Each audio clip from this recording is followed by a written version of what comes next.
Long, an 8-year-old boy trapped for hours under a sand dune. Now, it happened near Mount Baldy at Lake Michigan. WSBT's Kelli Stopczynski is live in Michigan City with the very latest. And Kelli, we have just learned the boy is still alive. That's right, Rick, and we know that the boy was showing vital signs when he was in the ambulance on his way to a local hospital. LaPorte County Coroner John Sullivan told me that boy is going to be airlifted to another hospital. He wasn't sure where, but again, the little boy is alive. Such great news out here tonight. We do know he was buried about 3.5 hours. They recovered him from 11 feet underneath the sand, but tonight there are still a lot of questions about how this happened.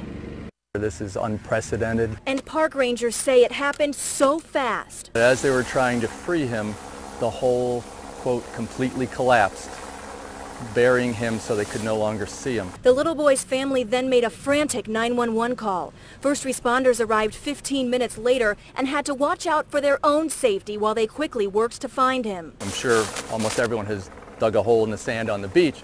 You know you can't get a very steep angle on your hole. It's going to keep collapsing down on itself. 2 local excavating companies also helped with the dig.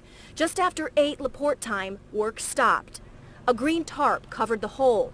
A lifeguard pickup drove the boy to a waiting ambulance.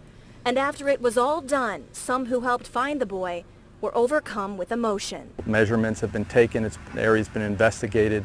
We're going to look over the entire dune area, obviously once it's light again, to determine what happened and why. I want you to take a look now at the terrain out here. Look at those footsteps going up the dune. This happened right on the other side of there. This is very, very steep, and crews had to deal with this terrain while they were trying to make this rescue, and it took them a long time to get here simply because of that. But again, we can report that the little boy is alive. Mount Baldy will be closed, though, the entire park for the rest of the weekend while crews investigate, while they try to figure out what happened and whether the little boy was playing up there, whether he was just walking up there. A lot of questions still, Rick, that we don't have. Yeah, it's a very fluid situation right now. A lot of information coming in. Kelli, do the rescue workers, is there more glimmer of hope knowing that the boy is still alive? You mentioned they were sad at that process when they found him. Do they have a little more reassurance now that maybe their efforts, it's going to come through for this little boy?